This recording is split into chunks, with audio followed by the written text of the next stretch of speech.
প্রিয় দর্শক, আপনাদের সবাইকে স্বাগত জানাচ্ছি আমাদের ই সাউথ এশিয়ার আজকের বিশেষ আয়োজনে। আজকে আমরা কথা বলবো শিক্ষাবিদ এবং কথা সাহিত্যিক সৈয়দ মনজুরুল ইসলামের ভাবনার জগৎ নিয়ে, এবং সেটি কথা বলবার জন্য আমরা তিনজন রয়েছি সৈয়দ মনজুরুল ইসলামের সঙ্গে। তার সরাসরি ছাত্রছাত্রী মাশকাওয়াত আহসান, সৈয়দ সামা আহমেদ এবং আমরা তিনজনই ই সাউথ এশিয়ার যে সম্পাদনা পর্ষদ সেটির সঙ্গে যুক্ত রয়েছি। এবং আমরা আর ভূমিকা না বাড়িয়ে সরাসরি উত্তরে চলে যাচ্ছে, এবং আমরা একটু চেষ্টা করব যে বহুমাত্রিক এই মানুষটির যে ভাবনার জগৎ সেটি নিয়ে একটু আপনাদের সঙ্গে আলোচনার সুযোগ তৈরি করতে। এবং আমাদের এখানে সরাসরি আপনারা কমেন্ট করতে পারবেন, প্রশ্ন করতে পারবেন। আমি এই প্রিভিলেজটি নিচ্ছি স্যারকে প্রশ্ন করবার। প্রথমে একটু জানতে চাইবো স্যার, যদি বলেন যে আপনি আহ, সাহিত্যের যে চরিত্রগুলোর ভেতরে আপনি ঢুকেছেন ছাত্র হিসেবে, পরে শিক্ষক হিসেবে পড়িয়েছেন, আমার কাছে খুব জানতে ইচ্ছে করে যে এই যে যখন টি.এস. এলিয়ট আপনি পড়িয়েছেন বা ম্যাথিউ আর্নল্ড পড়িয়েছেন, বিশ্বাস অবিশ্বাস এবং দ্বিধার যে জগৎ, সেই জগৎ কি ব্যক্তি হিসেবে আপনাকে কখনো আচ্ছন্ন করেছে কিনা? না, শিক্ষকতার একটা শর্ত হচ্ছে আমি যা পড়াবো সেটাকে একটা বস্তুনিষ্ঠ দূরত্বে রেখে পড়াতে হবে। আমি আমার বিশ্বাস অবিশ্বাস হয়তো সেই লেখকের সঙ্গে মিলবে না, কিন্তু তা নিয়ে যদি আমি দ্বন্দ্বে লিপ্ত হই তাহলে তার চিন্তাগুলি তার ভাষাতেই বা তার ভুবনের চিন্তাগুলি আমার শিক্ষার্থীদের কাছে পৌঁছাতে পারে। আমি মাঝখানে একটা ফিল্টারের মতো কাজ করি, তাতে ওরা তো আমার মতামত জানতে আসে, ওরা জানতে এসছে ধরো পুরোজমি নিয়ে টি.এস. এলিয়টের চিন্তা ভাবনা। আমি জানি টি.এস. এলিয়টের পুরোজমিতে ইংল্যান্ডের বাইরের, পশ্চিম ইউরোপের বাইরের কারো কোনো জায়গা নেই। তিনি শেষটা বটে নিয়ে আসছেন, তিনি শেষটা নিয়ে আসছেন হিমালয়ে একটা উপনিবেশের গল্পের মাধ্যমে তিনি শেষটা করেছেন, কিন্তু তার প্রধান চিন্তা পশ্চিম ইউরোপের সভ্যতার সংকট। তো আমি যদি সেখানে আমাকে জোর করে ঢুকিয়ে দিতে চাই তাহলে তো পুরোজমি আর পুরোজমি থাকে না। সেজন্য আমাকে খুব একটা আচ্ছন্ন করেনি কিছু, তবে এটা স্বীকার করি কিছু কিছু চরিত্র আছে যেগুলি ভোলার মতো নয়। যেমন কাফকার যে তেলাপোকা হয়ে গেল গ্রেগর স্যামসা, তার সঙ্গে একাত্মতা খুঁজে না পাওয়াটা আমি মনে করি কোনো পাঠকের পক্ষে অসম্ভব। অথবা মিয়ার সো নামে একটা চরিত্র আছে অ্যালবেয়ার ক্যামুর দ্য স্ট্রেঞ্জার অথবা আউটসাইডার উপন্যাসে, ওর সঙ্গে একাত্মতা খুঁজে পাওয়াটা একেবারে জরুরি একটা বিষয়। ফলে যাদের আমি পড়িয়েছি তাদের সঙ্গে আমার একটা কথোপকথন চলেছে, মাঝে মাঝে আমার শর্তে তাদের গ্রহণ করেছি, এটি অস্বীকার করছি না, কিন্তু যখন পড়িয়েছি খোলা মন নিয়ে পড়াবার চেষ্টা করেছি। ধন্যবাদ। আমি ওপেন করতে চাই সঞ্চালনা পর্ষদ মাশকাওয়াত আহসান কিংবা সৈয়দ সামা আহমেদ, আপনাদের যদি কোনো প্রশ্ন থাকে।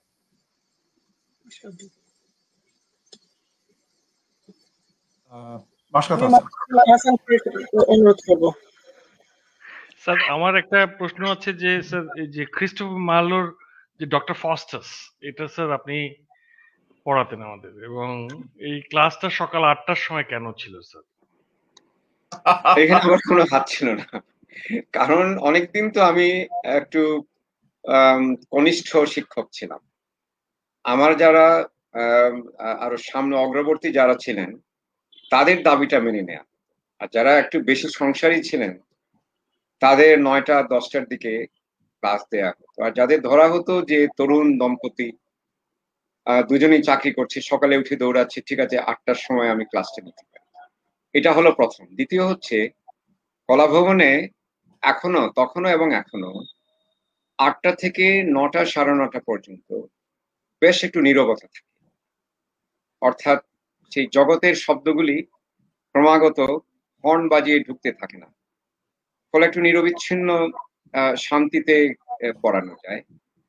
আর আমার খুব ভালো লাগতো যখন ক্লাসে এসেই পড়ছে অনেকে, হয়তো সকালের নাস্তাটাও ঠিক মতো করা হয়নি, হয়তো ঘুমটাও চোখে তখনও জড়িয়ে আছে, কিন্তু যখন ক্লাসে বসে যখন আমার কথাগুলি শুনছে দেখতাম কিছুক্ষণের মধ্যে তারা গা ঝাড়া দিয়ে এই গল্পের জগৎটাতে ঢুকে পড়ছে। কারণ ডক্টর ফস্টার্স এমনই একটা চরিত্র, যে কোনো আধুনিক মনস্ক মানুষের তার সম্পর্কে ঘনিষ্ঠভাবে জানত। তো এই 8টার ক্লাস নেওয়াটা পরের দিকে আমি নিজেই নিতাম, আমি সেধেই নিয়েছি অনেকবার। কারণ যেখানে ছাত্রছাত্রী একটু কম থাকে, একটু নীরবতা থাকলে ভালো হয়। সকালবেলাটা আমি খুব আনন্দিতভাবে ক্লাস নিয়ে, আর একটা বিষয় ছিল ক্লাস শেষ হয়ে গেলে আমি আমার মতো করে বাকি দিনটা কাটাতাম।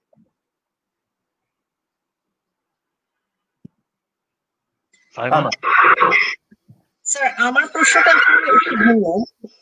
আপনি যখন পড়িয়েছেন আমাদের সময়ে, আপনি আমাদেরকে মডার্নিজম, পোস্ট মডার্নিজম পড়িয়েছেন, এবং এমন একটা সময়ে আমরা আসলে পড়েছি যখন বই ছিল, কিন্তু বইয়ের পাশাপাশি ডিজিটাল জগৎটা আসলে আমাদের কাছে এত সহজলভ্য ছিল না। কাজে যখন আপনারা পড়িয়েছেন, যেভাবে পড়িয়েছেন, বিশেষত আপনি যখন আমাদের ক্লাসে এসেছেন, আমাদের সামনে শুধু সাহিত্য না, সাহিত্যের পাশাপাশি অন্য যে বিষয়গুলো, আমি একটি উদাহরণ দিই। প্রুফক যখন আপনি পড়িয়েছেন, যেমন women come and go, speaking of Michelangelo, আপনি তখন আমাদেরকে মাইকেল অ্যাঞ্জেলোর সাথে সমসাময়িক যারা রয়েছেন আর্টিস্ট, তাদের বিষয়ে কথা বলেছেন, তুলে ধরেছেন। এখনকার বাস্তবতায় যারা সহজেই এই যে ডিজিটাল প্ল্যাটফর্মে বিচরণ করছে, তা সেই প্রজন্মকে পড়ানোর মধ্যে আপনি কি কোনো ভিন্নতা খুঁজে পান? তাদের কাছে যখন এই চিত্রগুলো আপনি তুলে ধরেন, তাদের সহজবোধ্যতা কি আমাদের মতো হয়, না এটা অনেক বেশি কঠিন?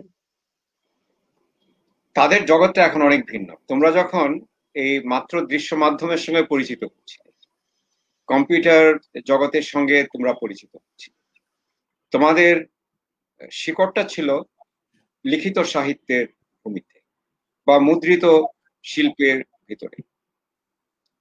ফলে তোমাদের একটা গভীরতা ছিল চিন্তা ভাবনায়, এবং তোমরা খুব সহজেই স্থানচ্যুত হতে।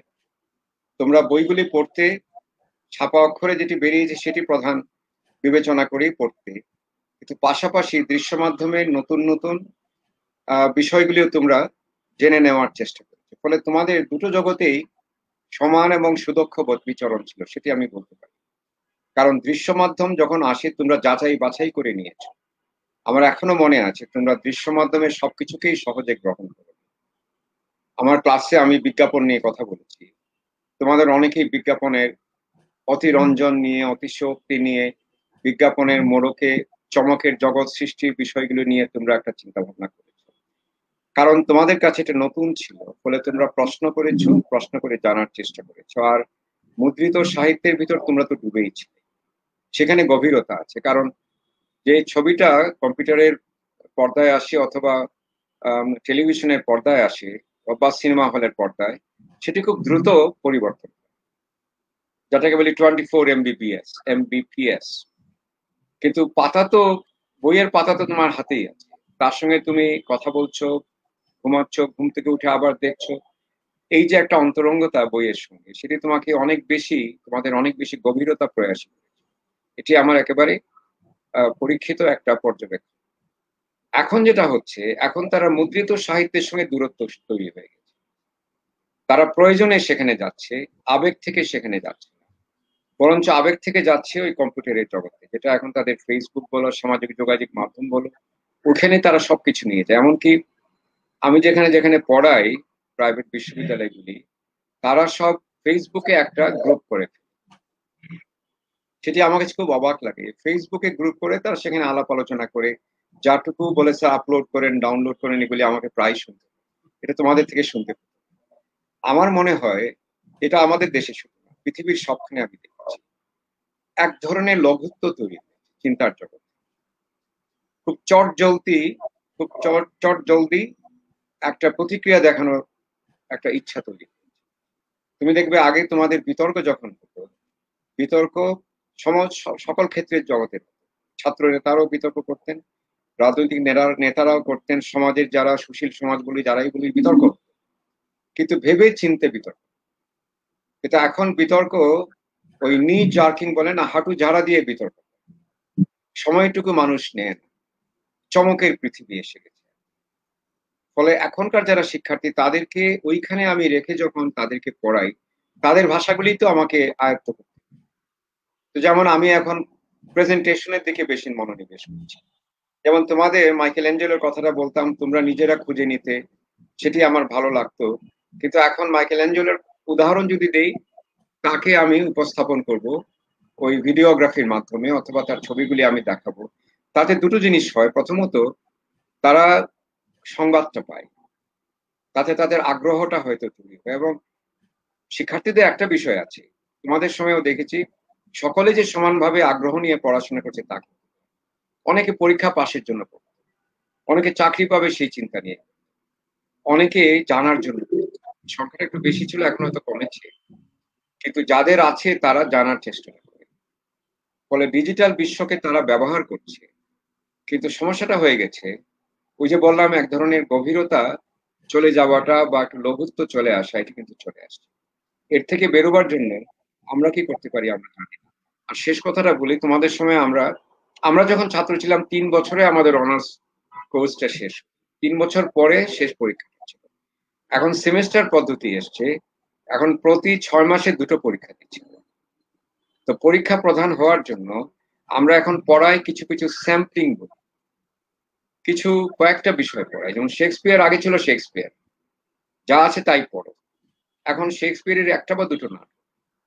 তো এই দিয়ে মানে একটা সুর দিয়ে হাতি দেখার মতো আমরা এই অবস্থায় চলে এসেছি। এটি আমাদের মানতে হবে, কারণ পৃথিবীব্যাপী সেটি হচ্ছে। আমার সঙ্গে যারা পশ্চিমে পড়ান, আমার বন্ধু বান্ধব যারা বিভিন্ন বিশ্ববিদ্যালয়ে পড়ান,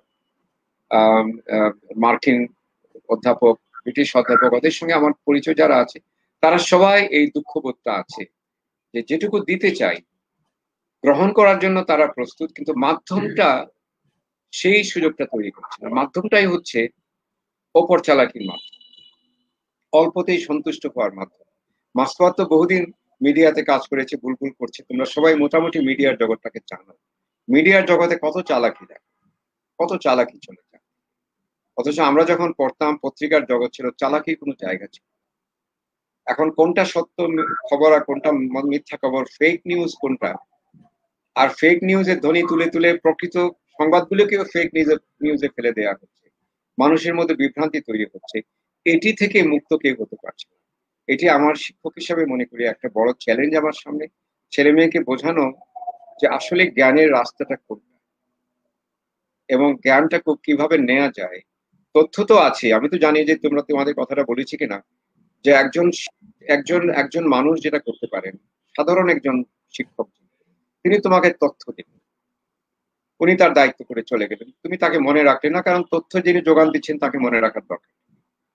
কিন্তু সেই শিক্ষককে তুমি মনে রাখবে যে তথ্যটা প্রক্রিয়াজাত করে জ্ঞানের পর্যবেক্ষণ, তথ্য থেকে জ্ঞান দিয়ে তোমাকে দিচ্ছে। এটা আমরা সবাই করতাম, কিন্তু কয়েকজন শিক্ষক তুমি পাবে, সিরাজুল ইসলাম চৌধুরী স্যারের, যারা জ্ঞানটাকে প্রজ্ঞায় রূপান্তরিত করার চেষ্টা। ওই পর্যায়ের শিক্ষক কিন্তু আমরা এখন পাই না। আর ওই যাকে মাসকাওয়াত কথাটা খুব ভালো বুঝবে এবং বুলবুলও বুঝবে, তুমিও বুঝবে, তুমি তো রাজনীতিতেও নেমেছো, ইনফরমেশন ওভারলোড মানে একটা কথা। তথ্য বহুল হয়ে গেলে কোনটা যে প্রয়োজনীয় তথ্য, কোনটা প্রয়োজনীয় তথ্য নয়, এটি জানা সম্ভব হয় না। যার জন্য তুমি দেখবে মাইকেল অ্যাঞ্জেলো যখনই তুমি দেখতে যাবে উইকিপিডিয়াতে, আরো 10টা লিঙ্ক বেরিয়ে আসবে, যত রকমের মিডিভেল থেকে নিয়ে রেনেসান্স আর্টিস্ট প্রত্যেকেরই লিঙ্ক পেয়ে যাবে। তো তুমি মাইকেল অ্যাঞ্জেলো জানতে গিয়ে তুমি যদি সবার একটা বড়ি ছুঁয়ে আসো, তুমি শেষ পর্যন্ত কিছুই জানা। সমস্যাটা ওইখানে। ফলে সম্পাদনার দায়িত্ব বুঝিয়ে শুনিয়ে ঠিক বিষয়টাকে তুলে আনাটা, এটা একজন শিক্ষকের কাজ। নিশ্চয়ই। আমার আরেকটা বিষয় জানতে ইচ্ছে করে যে আপনার যে সাহিত্যের সঙ্গে আপনার যে নিবিড় যোগাযোগ, আপনার কি কখনো এমন মনে হয়েছে যে এটি আরো হয়তো নিবিড়তম হতে পারত যদি সামাজিক এবং রাজনৈতিক অনেক বিষয়ে আপনাকে কলম ধরতে না হতো? এরকম কি কখনো মনে হয়েছে? আমি জানি না, আমি তো সাহিত্য করি, আমি গল্প লিখি, উপন্যাস কয়েকটা চেষ্টা করেছি। আমি খুব বেশি লিখতাম না, আমি খুব অতিপ্রজ বলা যাবে না। ফলে আমার হাতে কিছু সময় থাকে, আর আমি কিছু বিষয়কে আমি মনে করি যে শিক্ষকতার অন্তর্ভুক্ত, একজন লেখকের না। যেমন একজন শিক্ষক, আমি দেখেছি আমার যারা শ্রদ্ধেয় শিক্ষক, একেবারে সর্দার ফজল করিম থেকে শুরু করে আব্দুর রাজ্জাক থেকে শুরু করে আমাদের সিরাজুল ইসলাম চৌধুরী বলি, অথবা জিলুর রহমান সিদ্দিকী বলি, দে আর অল পাবলিক ইন্টেলেকচুয়ালস। তো সবাই পাবলিক ইন্টেলেকচুয়াল হতে পারে না, কিন্তু যারা হয় তারা শিক্ষার বিষয়টাকে মানুষের ভিতরে ছড়িয়ে দিতে চেষ্টা করেন এবং মানুষকে জাগাবার জন্য যেটুকু তাদের চিন্তা ভাবনা সেগুলিকে গুছিয়ে নিয়ে আসেন। পাবলিক ইন্টেলেকচুয়াল হচ্ছেন যিনি জাতির নাড়িতে দ্বারা একটা হাত থাকে, একটা আগুন। তো সেই মানুষটি তো আর ওই বেছে বেছে কাজ করতে পারে না, তার উপর দায়িত্বগুলি তিনি করতে চান। তো আমাদের একটা সুবিধা আছে শিক্ষকদের, যে সমাজ কিভাবে যেন আমাদের বিশ্বাস করে, আমরা বিশ্বাস ভঙ্গের আপ্রাণ চেষ্টা করে যাচ্ছি, তারপরও সমাজ গো ধরে বসে যেতে শিক্ষকদের বিশ্বাস করতে। আজকে আমি কয়েকজন শিক্ষককে এই যে আমার পাতামিগ্র গল্প নিয়ে বলছি, একটু পরে বলছি, আমি কয়েকজন শিক্ষককে সম্মাননা দেয়া দেখলাম, যারা এসছেন তারা খুবই অভাবে আছে, সমাজ তাদেরকে অনেক কিছু বলে কিন্তু তাদের পিছনে কোনো বিনিয়োগ করে না। সেজন্য আমাদের দায়িত্বটা বেড়ে গেছে। যেমন আমি শিক্ষা নিয়ে আমাকে লিখতেই হয়, সামাজিক অন্যায় নিয়ে আমাকে লিখতেই হয়। এই যে একজন লেখকের মৃত্যু হলো কারাগারে, তাকে ডিজিটাল আইনে নিয়ে নেওয়া হলো, কেন আমরা কোনো ব্যাপার জানি না। যদি একজন সাংবাদিক কারো প্রতি অবিচার করে থাকে তাহলে তো দেশের প্রচলিত আইনে বিচার করতে পারে, তাকে কেন এই ডিজিটাল আইনে নিয়ে 6 দফা তার জামিন না মঞ্জুর, কিন্তু অন্যায়। তো এই অন্যায়কে তো আমি একজন শিক্ষক হিসেবে মানতে পারি না। আমি যদি অন্যায়কে মেনে আমি শিক্ষকতায় যাই, তাহলে আমার ভূমিটা কোথায়?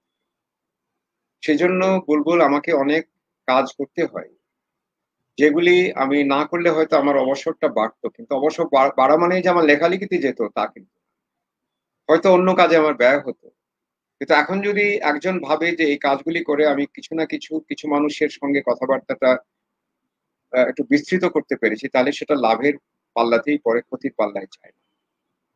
আর একটা সমস্যা হচ্ছে, আমার অনেক পুরনো ছাত্রছাত্রী আছে, আমি কয়েক হাজার ছাত্রছাত্রীকে পড়িয়েছি নানান জায়গায়, থিয়েটার স্কুল বলো, চারুকলা ইনস্টিটিউট বলো, এই কলেজগুলিতে, Dhaka college, Eden college, Lalmatia college, Kazi Nazrul college, যেখানে যেখানে আমাদের সিনিয়র ছাত্রছাত্রী বিভাগের ছিলেন, তারা ডেকে নিতেন, যেতাম আমি। মাঝে মাঝে আমাকে অনুরোধে ঢেকেও গেলতে হতো।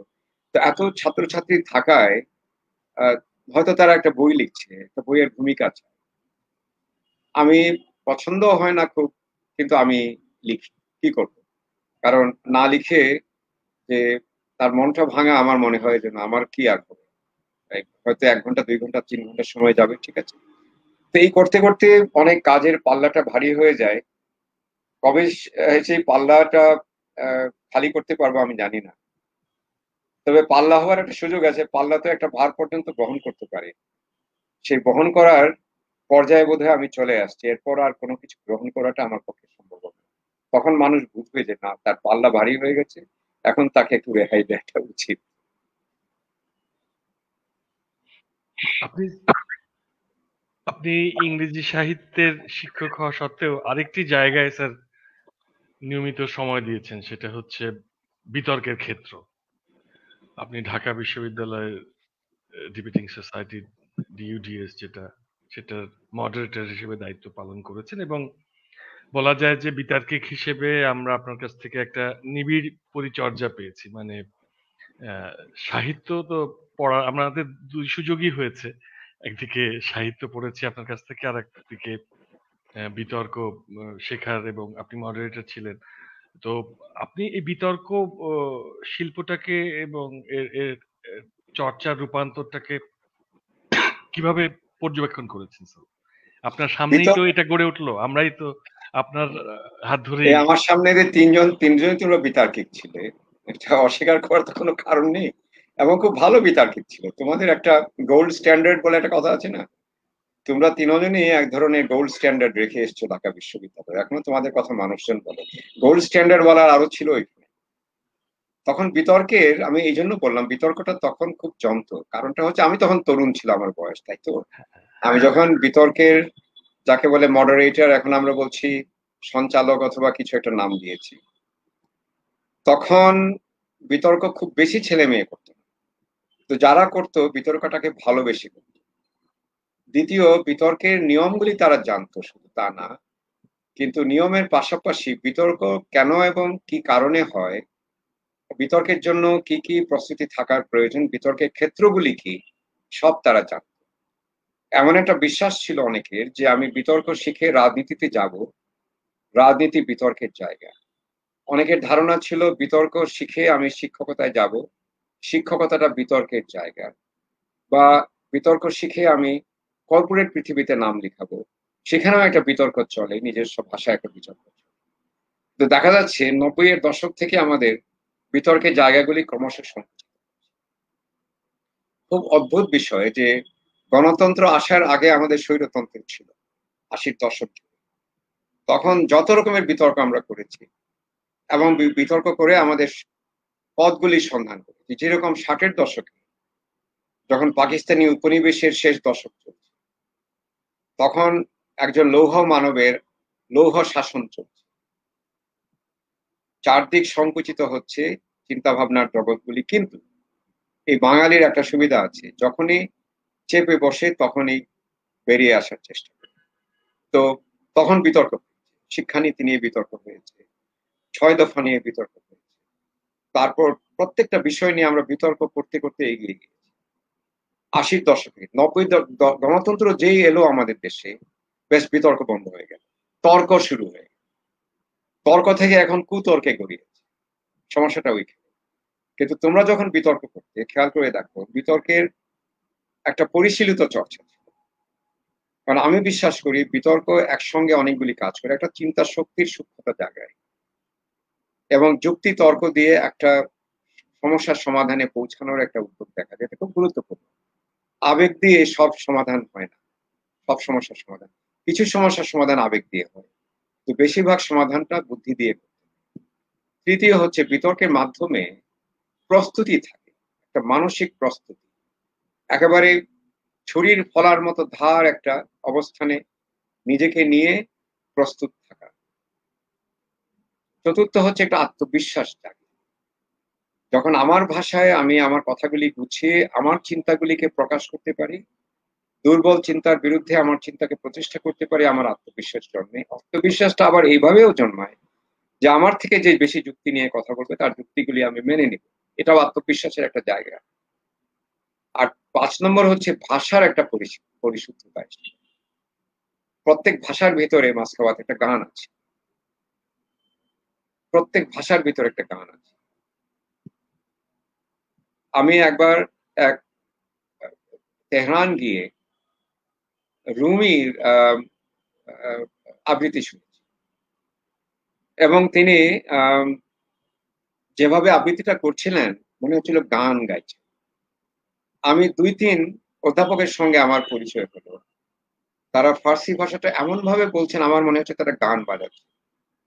বাংলা ভাষাতেও আমি শুনেছি সৈয়দ শামসুল হক যখন নিমগ্ন ভাবে কথা বলতেন, গান বাজত। বাংলা ভাষারও গান আছে, প্রত্যেক ভাষার আছে, সেই গানটা আমরা হারিয়ে। তো বিতর্ক যারা করে তারা ভাষার শক্তিটা নিজের ভিতরে সঞ্চার। আর আমি কথাটা বলে বলে ক্লান্ত হয়ে গেছি, যে জাতির ভাষায় শৃঙ্খলা নেই তার চিন্তাতেও শৃঙ্খলা। এটি নিয়ে অনেক তর্ক হয়, কুতার্কিকরা আমাকে বলবেন আমি প্রমিত ভাষার দালাল। প্রমিত ভাষা নাকি পশ্চিমবঙ্গে তৈরি ভাষা, এটা আমাদের ভাষা। আচ্ছা মানলাম, স্বাধীনতার 50 বছরেও কি এটি আমাদের মালিকানা আনতে পারি না আমরা? আমাকে এতই দুর্বল? আমাদের চারুকলাও তো তৈরি হয়েছে 47-48। চারুকলায় তো আমরা এখন তাদের থেকে বহু এগিয়ে গিয়েছি অনেক। আমাদের চলচ্চিত্র শুরু হয়েছে 1956 সালে, আমাদের নাটক সত্যিকার অর্থে শুরু হয়েছে 71-এর পর, কিন্তু আমাদের অর্জনগুলিকে আমরা ঘরে তুলিনি। তো আমাদের যদি একটা শুদ্ধ ভাষা থাকে, চিন্তার চর্চার, দর্শনের, প্রাতিষ্ঠানিকভাবে আনুষ্ঠানিকভাবে কথা বলার, বিতর্ক চর্চা করার, তাহলে সেখানে আপত্তি কেন? এটি তো আমাদের অধিকার। যাদের হাতে বাংলা ভাষার ভবিষ্যৎ, তারা কি বাংলা ভাষার 10টা রূপ নিয়ে কাজ করবে না? আমাদের মতো বৈচিত্র্য কোন দেশের আছে? আমি সিলেটি বলি, রিচি সাইমা খুব সুন্দর বুঝতে পারবে, বুলবুল হয়তো কিছুটা বুঝবে কারণ তার শ্বশুরবাড়ি যেহেতু। কিন্তু চাটগার যদি কেউ আসে তুমি বুঝবে না, চাটগার যদি কেউ বলে আমিও বুঝবো না, তোমরা বলবে না, কেউ বুঝবে। কিন্তু মনটা ভরে যায় যখন কেউ আঞ্চলিক ভাষায় সমৃদ্ধভাবে কথা বলে। হ্যাঁ, ইয়ার দোস্তির একটা ভাষা আছে, সেটা আমরা সবাই ব্যবহার করি।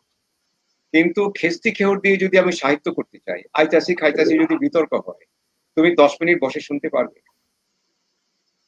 আরে আমি চিকুর ভাইরা কমু, এটা কি কোনো বিতর্ক হবে? চিকুর ভাইরা কমু আমি, এটা তুমি ইয়ার দোস্তির ভাষা, তুমি সেটা শ্রেণীকক্ষে ঢোকাবে? নাকি শ্রেণীকক্ষের জন্য একটা সুন্দর ভাষা তুমি তৈরি করবে? আর আমি যদি এতদিনও আমার নিজের সুন্দর ভাষা তৈরি করতে না পারি, যদি এটা আমার পশ্চিমবঙ্গের ভাষা বলে আপনারা সন্দেহ করতে থাকেন, তাহলে আমি এতদিন করলামটা কি?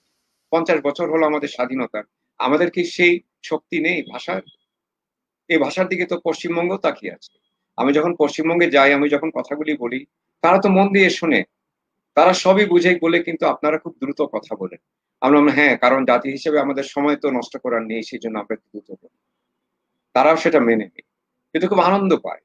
তারাও জানে বাংলা ভাষার এই রূপটা তারা জানে না, এই রূপটা পেলে তারা আনন্দ পায়। তো আমরা কেন এখানে একটা হীনমন্যতা থাকবে? আমি সেটা বুঝি না। এই তর্কে আমি যাবো না, এটা তর্ক থাকেনি।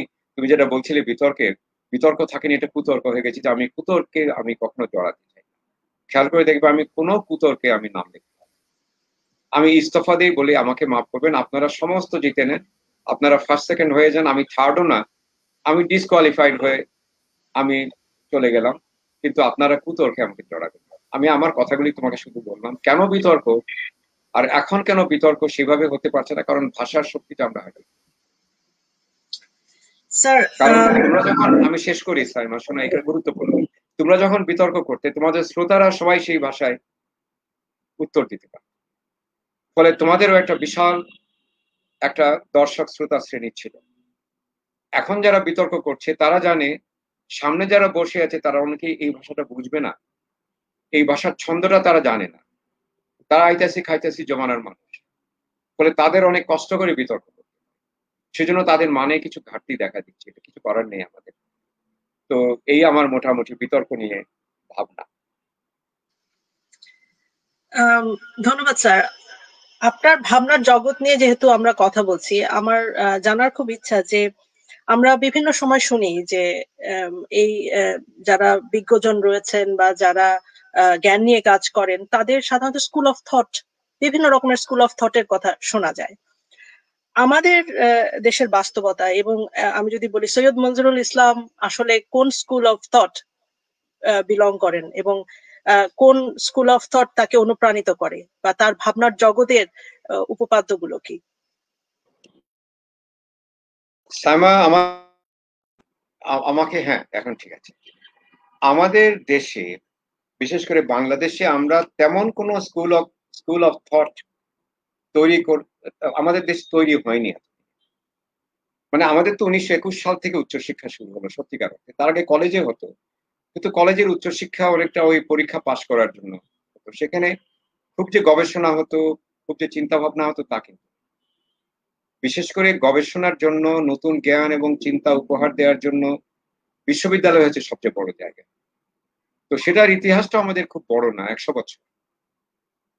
পশ্চিমবঙ্গে সেটা 300 বছর ধরে তারা উচ্চশিক্ষার চর্চা করছে। আমি বলছি বিশ্ববিদ্যালয় শুধু না, তারা 19 শতকে যে বেঙ্গল রেনেসান্স হলো সেটা পশ্চিমবঙ্গে হলো, আমাদের এখানে হয়নি। ফলে 150-200 বছর ধরে তারা ভাষা নিয়ে ভাবছে, চিন্তা ভাবনা করছে, সংস্কার আন্দোলন হচ্ছে। আমাদের এখানে সেটি অনেক দেরিতে। আর বিশ্ববিদ্যালয় যখন শুরু হয়, আমাদের প্রধান কাজ ছিল একটা মধ্যবিত্ত সৃষ্টি করা, যারা চিন্তা ভাবনায় একটু এগিয়ে যাবে।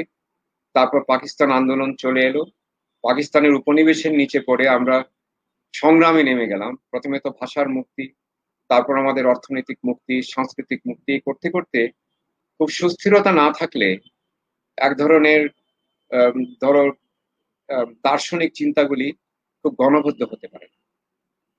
তো আমাদের এখানে প্রধান 3টি ধরো স্কুল অফ থট এর মধ্যেও জন্ম নিয়েছে। একটা মার্ক্সবাদী স্কুল অফ থট। এখন মার্ক্সবাদের সমস্যা হচ্ছে সেটি শুধু নরম্যাটিভ মার্কসিজম বলে কিছু নেই, সেটা একমাত্র না। মার্ক্সবাদের অনেক ব্যাখ্যা আছে, অনেক বিস্তার আছে। সিচুয়েশনিস্ট মার্কসিস্ট আছেন, সিচুয়েশনিস্ট অ্যানার্কিস্ট মার্কসিস্ট আছেন। ডি ডিবর্ট, যার একটা বই আছে 1968 সালে লিখেছেন, দি সোসাইটি অফ দ্য স্পেকটেকল, চমৎকার একটা বই। তো এই অনেক ডালপালা বিস্তৃত মার্ক্সবাদী, তাও এখানে আমাদের একটা স্কুল জন্মেছে। এখানে কিন্তু আমি অস্বীকার করার কোনো উপায় নাই। চমৎকার কিছু মানুষ মার্ক্সবাদের চর্চা করেছে, বদরুদ্দিন অমর থেকে নিয়ে আমাদের সিরাজুল ইসলাম চৌধুরী, অনেকেই করেছে। দ্বিতীয় একটা স্কুল ছিল যেটা আমি বলি যে নারীবাদ, যেটা অনেক পরের ঘটনা, সেটাও মোটামুটি দাঁড়িয়ে গেছে, কারণ নারী পক্ষ নামে একটা সংস্থা, তারা এটার চর্চা করেছে। আমাদের অনেক শিক্ষক এই চিন্তাগুলি একখানে বিন্যস্ত করেছেন, সেটি একটি চিন্তা। আর কাঠামোবাদী বা উত্তর কাঠামোবাদী এই ধরনের কোনো সুস্পষ্ট চিন্তাধারা আমাদের এখানে নেই। বা ধরুন আরো যে ধরনের আছে, নিচ্ছের অনুসারী যারা চিন্তাশীল, রিজন নিয়ে, মানে যুক্তির বিষয় নিয়ে কান্টের মতো চিন্তা ভাবনা আমাদের এখানে সেরকম হয়নি। বা সমাজতত্ত্ব নিয়ে বা নৃতত্ত্ব নিয়ে আমাদের এখানে ও ধরনের চিন্তা ভাবনা হয়নি। সমাজতত্ত্ব নিয়ে বহু ধরনের কাজ হয়েছে, নৃতত্ত্ব নিয়ে আরো বেশি কাজ হয়েছে। কাঠামোবাদী, উত্তর কাঠামোবাদী আমরা সেটা জানি। ফুকোর দিকে তাকালে আমরা 4-5 রকমের চিন্তা ভাবনা সেখানে পাবো। উত্তর আধুনিকবাদ চর্চা হয়েছে, সেগুলি মোটামুটি বিভিন্নভাবে খণ্ডিত খণ্ডিত করে আসছে। কিন্তু আমাদের মূল ভূমিটা মার্ক্সবাদী তৈরি করে দিয়েছিল, কারণ আমাদের দেশে দারিদ্র, আমাদের দেশে মানুষের জীবনের যে বঞ্চনা, যে ইতিহাসটা আছে, এবং মানুষ প্রান্তিক অবস্থানে বেশিরভাগ মানুষ আসছে, সেখানে তাদেরকে কেন্দ্র করে আমাদের চিন্তা ভাবনাগুলি সত্যিকার ভাবে এগিয়েছে। সেটাই উচিত। আমাদের যারা বুদ্ধিজীবী আছেন আমাদের দেশে, যারা সংস্কারপন্থী বলো অথবা বামপন্থী বলো, যে পন্থাই বলো, তাদের সবারই চিন্তা ভাবনায় এই সাধারণ মানুষ, এটা শহরের মানুষ না, সাধারণ মানুষ। সেই জন্য এই মার্ক্সবাদ বা প্রায়োগিক যে সমস্ত তত্ত্ব তাদের অর্থনীতি, জীবনকে উন্নত করতে পারে, সেই চিন্তাগুলি বিন্যস্ত। আমি বিশ্বাস করি আমার ভিত্তিটা করে দিয়েছিল মার্ক্সবাদ। স্কুলে কলেজে পড়ার সময় মার্ক্সবাদে আমার হাতে খুলি। বিশ্ববিদ্যালয়ে যখন আসি তখন আমরা কয়েক বন্ধু খুব মার্ক্সবাদের চর্চা করতাম। আর সুবিধা ছিল মার্ক্সবাদের বইগুলি খুব সস্তায় পাওয়া যেত। এই মেরিয়েটা নামে একটা বইয়ের দোকান ছিল, তারপর প্রগতি প্রকাশনীর একটা শাখা ছিল স্টেডিয়াম মার্কেটে, আর কমিউনিস্ট পার্টির ফুটপাতে কেন জানি খুব সস্তায় সেকেন্ড হ্যান্ড মার্ক্সবাদের বই পাওয়া যেত, 4 আনা 8 আনা করে বই। তো সস্তা হওয়ার জন্য কিনা জানি না, কিন্তু আমরা ওই মার্ক্সবাদের বই পড়ে আমি সমৃদ্ধ হয়েছি, অস্বীকার করার কোনো উপায় নাই। আমার সাহিত্য পাঠটা সমৃদ্ধ হয়েছে। আর শেষ যে স্কুলটার কথা বলবো সেটা হচ্ছে মনস্তাত্ত্বিক, যেটা ফ্রয়েডিয়ান চিন্তার স্কুল, সেটাও আমাদের দেশে মোটামুটি আছে। যদিও এখন ফ্রয়েড পার হয়ে পোস্ট ফ্রয়েডিয়ান, লাকা পার হয়ে পোস্ট লাকানিয়ান ইত্যাদি ইত্যাদি বিন্যস্ত হয়েছে, কিন্তু ফ্রয়েডীয় মনস্তত্ত্বের বিষয়টা আমাদের একটা মোটামুটি স্কুল অফ থট তৈরি করে দিয়েছে। তো সহজভাবে বলতে গেলে এই কয়েকটা স্কুল অফ থট আমাদের দেশে আছে, এর বাইরের খুব বেশি নেই। তবে আমি নিজে নিজে একটা ধারার সূচনা করেছি আমার লেখালেখিতে, যেটিকে কোনো খুব সুবিধাজনক বর্ণনার অভাবে আমি উত্তর আধুনিকবাদ বলতে পারি। যদি উত্তর আধুনিকবাদে আমার অনেক তর্ক আছে, অনেক তার সঙ্গে আমার কলহ আছে, তার সবকিছু আমি গ্রহণ করতে পারি না। পশ্চিম থেকেই যা উৎপত্তি হয়, যে তত্ত্ব, সেটি গ্রহণ করতে হয় কিছুক্ষণ চিন্তা ভাবনা করতে করতে। অনিন্দ অধিকারী লিখেছে যে আহমদ শরীফ স্যারের হিউম্যানিজম, আহমদ শরীফ স্যারের হিউম্যানিজমটা তো অসাধারণ একটা চিন্তা ছিল। হিউম্যানিজমটা মার্ক্সবাদের ভিতরেই হিউম্যানিজমটার চর্চাটা, যারাই প্রথম দফায় আধুনিকতার চর্চার সন্ধান করেন, যেমন রেনেসান্স যুগ থেকে ইউরোপে, রেনেসান্স যুগের প্রধান চিন্তা কি ছিল? ব্যক্তির মুক্তি, প্রতিষ্ঠান থেকে, ঈশ্বর কেন্দ্রিক পৃথিবী থেকে ব্যক্তি কেন্দ্রিক পৃথিবীতে রূপান্তর। তো ব্যক্তি যখন প্রধান হলো, মানব যাকে আমরা বলছি, সে মানবের হাত ধরে মানবতা আসলো, মানবিকতা আসলো। এই বিষয়গুলি একেবারে আধুনিকতার প্রথম ঢেউয়ের সময়ে নিষ্পত্তি হয়েছে, তার রূপান্তর ঘটেছে। তারপর যখন আলোক প্রাপ্তি যুগটা আসলো, এই যে এনলাইটেনমেন্ট, তখন যুক্তি তর্ক ইত্যাদি দিয়ে মানুষজন বিচার করলো সবকিছু। ফলে আহমদ শরীফ স্যারের যে মানবিকতা ছিল, মানববাদ ছিল, তার মানবিকতা, হিউম্যানিজম, সেটিও আমরা আমাদের চর্চার ভিতর দেখেছি। কম বেশি সবাই হিউম্যানিজমের পক্ষে ছিলেন, হিউম্যানিজমের বিরুদ্ধে কেউ যাননি। বরঞ্চ এখন এসে আমি দেখতে পাচ্ছি ওই পোস্ট হিউম্যানিজম যে বিষয়টা উঠে আসছে, যে এআই, আর্টিফিশিয়াল ইন্টেলিজেন্সের যুগে মানবতা, আমি এটা নিয়ে 3-4টি প্রবন্ধ লিখেছি, যে মানবিকতার সংকট, মানববিদ্যার সংকট, মানববিদ্যার ভবিষ্যৎ কি, এই যে চতুর্থ শিল্প বিপ্লব হতে যাচ্ছে, সেখানে মানবিকতা আদৌ থাকবে কিনা, এই বিষয়গুলি আমাদের পীড়িত করে। পুঁজিবাদী সমাজে মানবিকতা মার খায়, এই বিষয়টা আমরা সবাই দেখেছি। তো আহমদ শরীফ স্যার একজন ছিলেন, আরো ছিলেন অনেক। আমি তো মনীষ সিং এর চিন্তা ভাবনাতেও দেখেছি মানবিকতা বিষয়। সন্তোষ গুপ্তের সঙ্গে আমার নিরন্তর কথাবার্তা হয়েছে, তারও চিন্তা ছিল। সর্দার ফজল করিম থেকে মানবিক আর কে হতে পারে। ফলে এই চর্চাগুলি আমাদের দেশে হয়েছে বলে আমাদের প্রজন্ম পর্যন্ত আমরা অনেক বেশি সমৃদ্ধ হতে পেরেছি। কিন্তু এখন যেটা হচ্ছে, সমস্যাটা হচ্ছে এখন আমাদের ওই দর্শন চিন্তাগুলি চলে যাচ্ছে সেমিস্টার পদ্ধতির আঘাতে। আমাদের বিশ্ববিদ্যালয়গুলিতে একসময় যেমন দার্শনিক ছিলেন, ডিসি দেবের মতো দার্শনিক, এখন দেখি যে বহু জায়গায় দর্শনের অধ্যাপক আছেন, দার্শনিক নেই। ইংরেজির অধ্যাপক আছেন, চিন্তাবিদ নেই। আমরা নিজেরা কখনো চিন্তাবিদ বলে দাবি করি না, কিন্তু সিরাজুল ইসলাম চৌধুরী স্যারের মতো, খান সৌরার মুর্শেদের মতো চিন্তাবিদ, যারা একই সঙ্গে সাংস্কৃতিক আন্দোলন, জনহিতকর চিন্তা ভাবনা, জনগণের জন্য আন্দোলন সবকিছুতেই জড়িত ছিলেন, এই অভাবটা আমরা এখন দেখতে পাই। এটি অবধারিত ভাবে হচ্ছে। তবে প্রশ্নটা তুলে খুব চমৎকার একটা বিতর্কের তুমি সূচনা করেছো, যে যে চিন্তা ভাবনাগুলি আমাদেরকে আন্দোলিত করত, এখনকার দিনে কি নতুন চিন্তা ভাবনা সবাইকে আন্দোলিত করে বটে, তবে সামষ্টিক প্রয়োগটা আমরা দেখি না। এখন সবকিছু কিন্তু ব্যক্তি কেন্দ্রিক হয়ে যাচ্ছে। আর কেন জানি ওই চিন্তা ভাবনাগুলি সবই ঘুরে ফিরে ওই ইন্টারনেটের পৃথিবীতে চলে যাচ্ছে। সেখানে গেলে যা হয়, বিস্তার ঘটেছে, কিন্তু মানের ঘরে একটু টান পড়েছে। এটাই তো সমস্যা হয়ে গেছে। মোটা দাগে শেষ কথাটা বলি, যে সমস্ত স্কুল অফ থটের কথা আমি উল্লেখ করলাম, এইগুলি সবসময় আমাদের দেশে বহমান ছিল, এখনো থাকবে। আমি নিশ্চিত এই নিউ পোস্ট হিউম্যানিজম যাকে বলছি, আর্টিফিশিয়াল ইন্টেলিজেন্স যখন চলে আসবে, তখন হিউম্যানিজমটা নিয়ে আমাদের চিন্তা ভাবনা করতে হবে। তখন আবার সর্দার ফজল করিম, জ্ঞান তাপস আব্দুর রাজ্জাক, আহমদ শরীফ তাদের ডাক পড়বে। আবার এই যখন শ্রেণী নিয়ে আমাদের সংগ্রামটা আরো তীব্র হবে, কারণ আমরা তো দেখতে পাচ্ছি শ্রেণী নিয়ে এই যে প্যান্ডেমিকের সময় তো আরেকবার দেখিয়ে দিল বৈষম্য কাকে বলে। এখন তো ভ্যাকসিন ন্যাশনালিজম নামে একটা জিনিস তৈরি হয়েছে। সেই সময়ে যদি আমরা বৈষম্যকে দূর করতে চাই, তাহলে মার্ক্সবাদ আবার ভরসা হিসাবে আসবে। যদিও একটা সুবিধা হবে, মার্ক্সবাদ তখন আর একটা অন্ধ ডগমায়ের মতো আসবে, যে একেবারে আমি একদম মার্ক্সবাদী হলে হুঙ্কার দিয়ে পড়বো তা না। মার্ক্সের চিন্তাগুলিকে, তাত্ত্বিক জ্ঞানগুলিকে আমাদের কাজের জায়গায় সমন্বিত করে, একই সঙ্গে মানবতাবাদ, একই সঙ্গে নারীদের বিষয়ে নতুন চিন্তা ভাবনা, একই সঙ্গে আমাদের যারা ক্ষুদ্র নৃগোষ্ঠী আছেন তাদের বিষয়টাও সংস্কৃতির ভিতর ধারণ করা, এই সব কাজ একসঙ্গে এগিয়ে যেতে পারবে। এটিও একটা নতুন সম্ভাবনা আমি দেখতে পাচ্ছি। তাহলে আমি খুব হতাশ নই, মাঝে মাঝে কষ্ট হয়ে যে আরো বেশি হওয়া উচিত ছিল, যেটুকু হচ্ছে তাতেই তো যথেষ্ট। সামনের প্রজন্ম আরো এগোবে আমি নিশ্চিত। নিশ্চয়ই। একটি প্রশ্ন এর ফাঁকে একটু নিয়ে ফেলতে চাই, আগেই করা হয়েছিল যে আপনার পাতা মৃগ গল্পটা কি বর্তমান ঘুরে ধরা সমাজ ও রাজনীতির প্রতিফলন কিনা জানতে। সাব্বির আহমেদ নামে। অবশ্যই আমি আমার সমাজটাকে খুব ঘনিষ্ঠভাবে পর্যবেক্ষণ করেছি। একটা সুবিধা আছে আমার, আমি শুধু আমার গল্পগুলি আমি শুনিনি, আমার প্রচুর ছাত্রছাত্রী তাদের গল্প আমাকে শুনিয়েছে। এত অসাধারণ গল্প, এত অভিভূত হওয়ার মতো গল্প। মাইক্রো স্টোরিজ বলে আমাদেরকে অবহেলা করা, আরে মাইক্রো কিসে, এটি আকার দিয়ে কোনো গল্পের তুলনা হয়? ফলে এই যে প্রাথমিকের গল্পটা, আমি একটা ছেলে তার কাছ থেকে শুনেছি, তার নিজের জীবনের গল্প।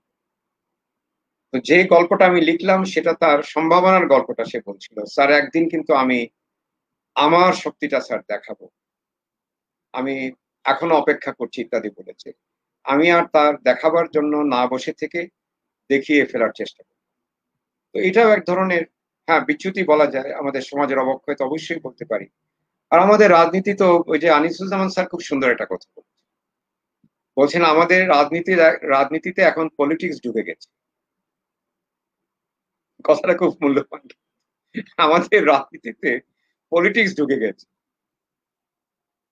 এই অবস্থায় ভালো জিনিসের আর তখন কোনো দাম থাকে না।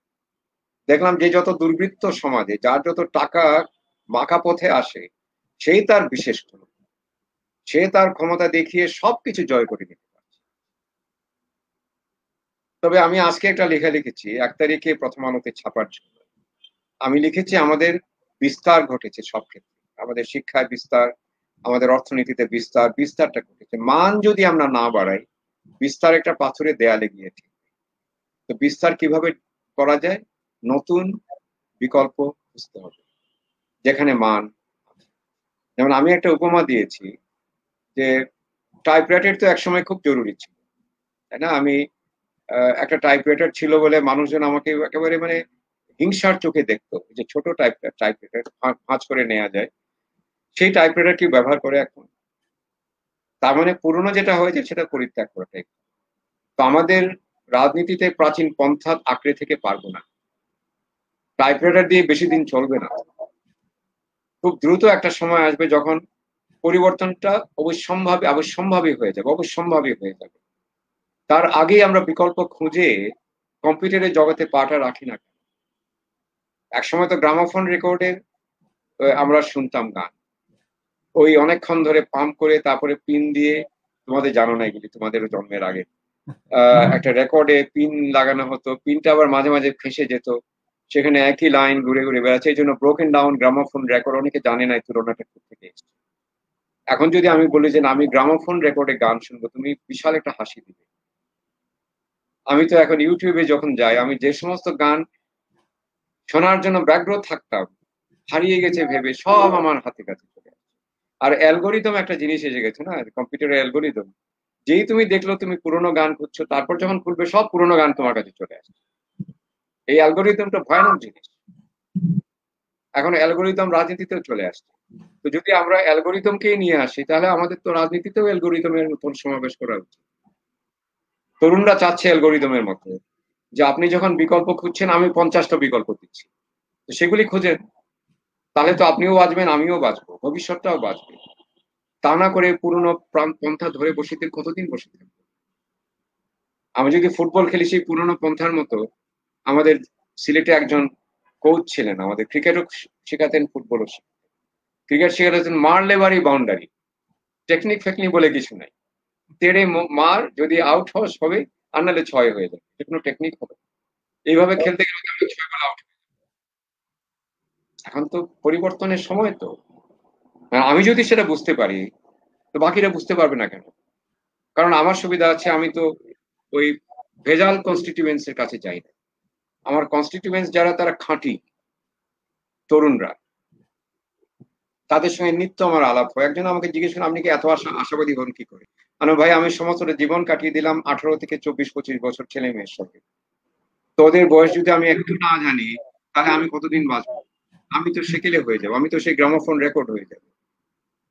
আমাকে তো 8 ট্র্যাক 4 ট্র্যাক হয়ে হয়ে ভিডিও ক্যাসেট হয়ে, তারপরে অডিওতে এসে, তারপরে অডিও ক্যাসেট মেসেজ করে, তারপরে আমি ইউটিউবের দ্বারস্থ হচ্ছি। ইউটিউব থেকে আগামীতে কি হয় কে জানে। তা আমি তো বদলাবই। আপনারা দয়া করে তরুণদের দিকে তাকান, আপনারাও বদলাবেন। ধন্যবাদ। আমি এখন খুব সংক্ষেপে বলতে থাকি তোমাকে। সাধারণত স্যার, যেমন ধরুন পুনা ফিল্ম ইনস্টিটিউট, এখানে যখন কেউ পড়ে, বোঝা যায় বা ধরে নেওয়া হয় যে এখান থেকে চলচ্চিত্রকার তৈরি হবে, চলচ্চিত্র কুশলী তৈরি হবে, বা ধরুন চারুকলায় যখন পড়ছে কেউ, তখন ধরেই নেওয়া হয় যে শিল্পী তৈরি হবে। নাটক ও নাট্যতত্ত্ব বিভাগে বেরোলে ধরেই নেওয়া হয় যে সেখান থেকে চিত্রকর তৈরি হবে। এমনটা বাংলা সাহিত্য, ইংরেজি সাহিত্যের ক্ষেত্রেও ছিল। যেমন ধরুন স্যার, আপনাদের সময়ের বা তার আগের বাংলা বিভাগের ফলাফলের পৃষ্ঠাটা বের করলে, বা ইংরেজি বিভাগের, সেখান থেকে দেখা যাবে যে অনেক অগ্রগণ্য সাহিত্যিক লেখক তারা এসেছেন সেখান থেকে। কিন্তু সময়ের সঙ্গে সঙ্গে মনে হয়েছে যেন ইংরেজি সাহিত্যটা হয়ে গেছে একেবারে একটা চাকরি পাওয়ার জন্য পড়তে আসার একটা জায়গা। বিশেষ করে প্রয়োজন আছে, বিসিএস খুবই প্রয়োজনীয়, সিভিল সার্ভিসে দক্ষ কর্মী অবশ্যই দরকার আছে, কিন্তু ধরুন ইংরেজি বিভাগ মহাপরাক্রমশালী পুলিশ কর্মকর্তা তৈরি করার চেয়ে মহাপরাক্রমশালী লেখক তৈরি করার উদ্দেশ্যটাই কি বেশি ছিল না, বা আকাঙ্ক্ষাটা কি তাই ছিল না এরকম একটি বিভাগের কাছ থেকে? পছন্দের জিনিসটা কিন্তু পরিবর্তন করে। যখন বিশ্ববিদ্যালয়ে কয়টা মাত্র ছিল, তখন ঠিক চাকরির জন্য সবাই উচ্চশিক্ষা গ্রহণ করতে, সেটা ঠিক নয়। অনেকেই কিছু একটা সৃষ্টিশীল কাজ করার জন্য, অর্থনীতি যারা পড়তেন তারা অনেকেই গবেষক হতেন, অনেকেই শিক্ষক হতেন। তারা সব ওই কর্পোরেট জগতে কাজ করার জন্য অর্থনীতি পড়তেন। এটি আস্তে আস্তে বেড়েছে, কারণ ওই যে বললাম অর্থনীতির বিস্তার বেড়েছে, অনেক নতুন নতুন চাকরি সৃষ্টি হয়েছে, এবং অনেক নতুন নতুন প্রয়োজনও সৃষ্টি হয়েছে। চাহিদার পাশাপাশি প্রয়োজন, এবং প্রয়োজন মেটাবার মতো অবস্থাও সৃষ্টি হয়েছে, যার জন্য এখন উচ্চশিক্ষায় একটা বিশাল ভিড় আমরা লক্ষ্য করি। একটা বেশিরভাগ শিক্ষার্থী আসেন একটা ভালো চাকরির জন্য। আর বিসিএস ব্যাপারটা হচ্ছে, আমি খুব কষ্ট পাই যখন খুব মেধাবীরা বিসিএস পরীক্ষায় নাম লেখান এবং প্রশাসনে যান বা নানান জায়গায় যান, কিন্তু এটাও আমি বাস্তবতা বলে মেনে নিই, কারণ সবাই তো আর বিশ্ববিদ্যালয়ের শিক্ষক হবে না। আর এই বিসিএসটা হচ্ছে একটা জায়গা যেখানে মেধাক্রমে, মেধার কারণে, মেধার গুণে আমি চাকরি পাচ্ছি। আমাকে তদবির করতে হচ্ছে না, কারো হাত তৈলাক্ত করতে হচ্ছে না, আমি আমার মেধার জোরে আমি চাকরিটা পাচ্ছি। তার জন্য খুব নিষ্ঠা নিয়ে অনেকে বিসিএস পরীক্ষা দিচ্ছেন এবং অনেকে ভালো করছেন। তারা যে একেবারে ছেড়ে দিচ্ছেন সাহিত্যের সঙ্গে সম্পর্ক, তা কিন্তু না। কিন্তু মুশকিল হচ্ছে, একবার প্রশাসনে নাম লেখালে যা হয়, বা যে কোনো প্রতিষ্ঠানে নাম লেখালে নিজের স্বাধীনতাটা সবসময় উপভোগ করা যায়। আর কাজের চাপে তখন ওই, যাকে আমরা কোমল বৃত্তি বলি, সুকুমার চিন্তা বলি, সেগুলি অনেক সময় জানলা দিয়ে পালায়, কিছু করার নেই আমাদের। তো এই জন্য যেটা হয়েছে, এখন খুব কম সংখ্যক ছেলে মেয়ে সাহিত্যের আস্বাদন পাওয়ার জন্য বিশ্ববিদ্যালয়ের বাংলা বা ইংরেজি বিভাগে নাম লেখায়, এটা ঠিক। কিন্তু যারা লেখায় তারা কিন্তু ভালো করে। আমি সংখ্যার বিচার করি না, আমি যদি 4 জন ছেলে মেয়েও পাই যারা সাহিত্যকে ভালোবেসে ইংরেজি পড়ছে, আমি মনে করি ইনাফ। তো এটা বলি, অনেকেই লিখে, অনেকেই লেখালেখির জগতে আছে, অনেকেই সৃষ্টি করছে। ফলে যেটা মাসবাদ যেটা হয়েছে আমাদের, অনেক সংখ্যার ভিড়ে আমরা গুণটাকে অনেক সময় খুঁজে পাই। সেজন্য আমি মনে করি যে হ্যাঁ, একজন বলছেন প্রভাষকের চাকরি ছেড়ে সিভিল সার্ভেন্ট, কারণটা হচ্ছে সমাজ তাকে একজন প্রভাষক হিসাবে খুব মর্যাদা দিচ্ছে, এটা ঠিক। কারণ ওই যে বললাম, একটা পদ্ধতি তৈরি হয়ে গেছে, হয় আমি পদ্ধতিতে নাম লেখাবো, না হলে আমি নির্বাসন। তো পদ্ধতি কি বলে? যেমন হঠাৎ করে একদিন আমি শুনলাম যে আমি নাকি 3 অথবা 4 নম্বরে বোধহয় ধাপে নেমে গেছি। আমার উপরে হচ্ছেন একজন সিনিয়র সচিব। সিনিয়র সচিব জিনিসটাকে আমি এখনো বুঝি না। যাই হোক, একটা ধাপ। তো আমি কি দোষ করলাম? আমি একজন বিশ্ববিদ্যালয় থেকে আমি অবসরে যাব। আমি অবসরে যাব একজন সচিবের মর্যাদা আমাকে বলা। অথচ তার 1 বছর আগে আমাকে বলা হচ্ছিল আমি সিনিয়র সচিবের মর্যাদায় যাব। আমি বললাম, সিনিয়র সচিব কি ডিমোশন না প্রমোশন? বলল, না স্যার, উনি তো অনেক উপরের। আমি, তাহলে আমাকে ডিমোশন দিল কিছু, আমি দোষটা কি করলাম? আমি আর মাথা ঘামাইনি, কারণ আমি এই তুলনায় কোনোদিন যাই না, এটা একটা বাজে তুলনা। যার জন্য রাষ্ট্রীয় কোনো অনুষ্ঠানে আমি যাই না, যেখানে রাষ্ট্রাচারে আমার জায়গাটা নির্ধারিত হবে একজন, যাই হোক, কোনো একজন সরকারি কর্মকর্তা বা সামরিক কর্মকর্তার অনেক কিছু। তা আমি গিয়ে সেখানে বসে বসে কি এমন আমার সওয়াব হাসিল করবো? সেজন্য আমি কোনো রাষ্ট্রের অনুষ্ঠানে একেবারে কোনো কোনো অনুষ্ঠানে আমি যাই। শুধু একটা অনুষ্ঠানে গিয়েছিলাম যেখানে আমাকে 21-এর পদক দেওয়া হয়েছিল। তো সেটা আমাকে যেতে হবে, এবং আমি খুব আনন্দিত যে প্রধানমন্ত্রী সেদিন নিজের হাতে পদকটা দিয়েছিলেন, এবং সেখানে আমাদেরকে ওই বিড়ম্বনার মধ্যে পড়তে হয়নি যে রাষ্ট্রাচারে আপনি কত নম্বরে আছেন। তো একজন প্রভাষক যখন দেখে রাষ্ট্রাচারে সে হয়তো 12-14 নম্বরে আছে, আর প্রশাসনে চলে গেলে সে উন্নতি হয়ে যাবে, সেখানেও যাবে না। কারণ সে না চাইলেও তার পরিবার চাইবে, আর ফেসবুক চাইবে। এখন ফেসবুক কিন্তু একজন বড় বিচারক হয়ে গেছে।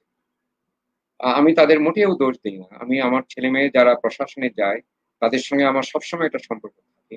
আমি দেখি তাদের ভিতরে কষ্ট হয় যে স্যার, আমি বিশ্ববিদ্যালয় ছেড়ে চলে গেলাম, কিন্তু আমি বললাম, না, ভালো কাজ করো, তোমরা ওখানে গিয়েও ভালো কাজ করতে পারবে। তো তাদেরকে আমরা এইভাবে নেতির চোখে না দেখে যদি ইতিবাচক ভাবে দেখি, তাহলে তাদেরকে আমরা হয়তো সেই শক্তি দিতে পারবো যা দিয়ে তারা মানুষের কল্যাণটা করতে পারবে। আমি একটা কথা আদায় করিনি, উপজেলা যিনি অফিসার হয়ে যান আমাকে যখন বলে স্যার আমাকে দেখো একজন স্কুলের শিক্ষককে আর দুর্বৃত্তকে কঠিন ভাষায় তার পথ দেখিয়ে দাও, এই দুটো করলে আমার তোমার প্রতি আর বিশ্বাসটা অটুট থাকবে, তারা রাখে। ফলে প্রভাষক থেকে প্রশাসনে চলে গেছে, এই জন্য তাকে যে আমি দায়ী করছি, এটা সমাজেরই তো সমস্যা। আমরা সবাই তো সমাজের অংশ, তাই না? সমাজ যদি ভাবে এইভাবে চলতে হবে, পদ্ধতি যদি বলে এটাই হতে হবে, এখন ধরো যদি একজন প্রভাষককে যথেষ্ট সম্মান দেওয়া হতো, তাকে তুলনা করার কোনো সুযোগই দেওয়া হতো না, তার জীবন ধারণের জন্য পর্যাপ্ত পয়সা, তার গবেষণার জন্য, তার চিন্তা ভাবনার জন্য, তার সৃষ্টিশীল লেখার জন্য পুরস্কার, যত রকমের সুযোগ সুবিধা, তাহলে কেন সে যাবে? পশ্চিমে তো সেটা হয় না, এটা আমাদের দেশে। হ্যাঁ, এটা উপনিবেশিক শাসনটা আমরা ধরে রেখেছি। উপনিবেশ মুক্তি যদি আমরা সত্যিকার মনের ঘটাতে পারি, এগুলি খুব নিশ্চিতভাবে হবে। আমি খুব হতাশ নই এই জন্য মাস্কোয়ার, আমি জানি একটা ভবিষ্যৎ সামনে আসছে, আমি সেটা দেখতে পাই, আমি সেটা পরিষ্কার দেখতে পাই। লেখক হওয়ার জন্য ওই দূরের একটা দৃষ্টি আমার ভিতরে আছে, যেটা শিক্ষক হিসাবে আমি সবসময় চর্চা করতে চাই না, তাতে কষ্টটা বাড়ে। কিন্তু আমি ভাবি একটা ভবিষ্যৎ কিন্তু আসছে।